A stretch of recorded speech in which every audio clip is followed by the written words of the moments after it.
Okay, let's hit it up. It's time for another installment of What'd Buy?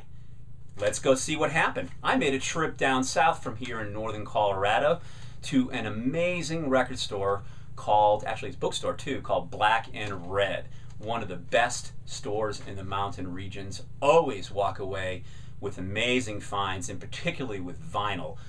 Which I am insanely still passionate about. I'm going to share with you my vinyl purchases later on in the week.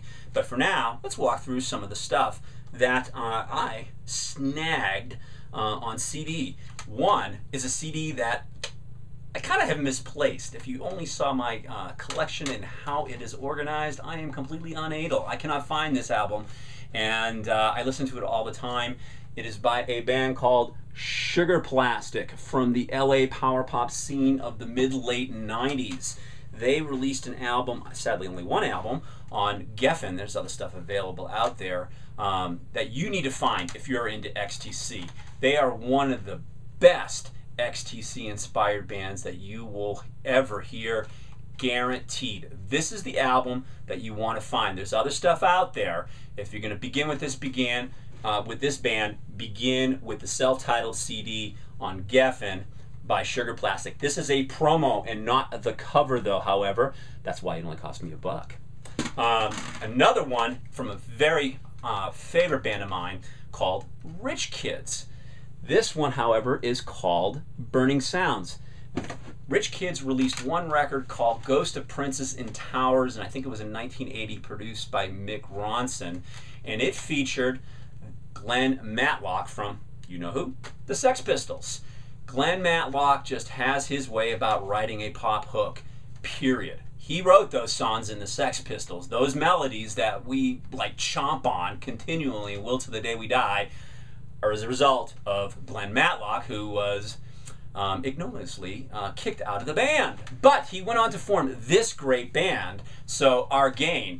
The record is poorly produced, but I highly recommend you find Ghost. This, however, is for more completists. It compiles B-sides, demos, and BBC kind of sessions.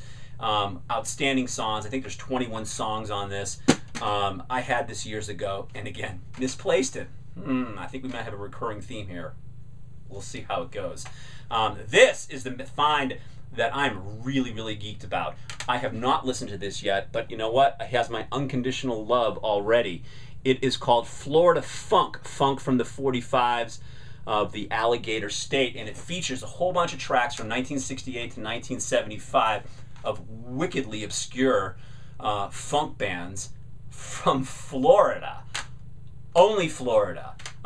Big fetish of mine, early 70s funk. So if you have any great finds in obscure bands, and artists from this era, please let me know. Drop me a note inside the tribe, please. But this is just a really, really cool record. My guess is that probably no more than a couple thousand of this thing has been pressed up, and it's probably one of those records that's going to be a massive eBay record in about 5 years. These things always turn out that way.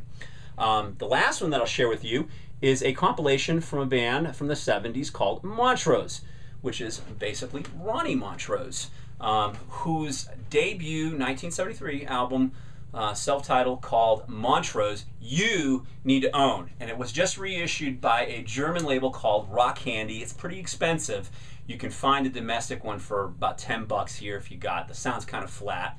But if you can splurge, find the Rock Candy version of it. No bonus tracks, though, on that. But it is the quintessential archetypal hard rock record, and I would argue that it is the best hard rock debut ever. Quote me on it. I will defend that. I really firmly believe that. It blew my mind when I came across it after seeing the band on Midnight Special here in the United States in, I think it was 1974, and I ran to the store and bought that record.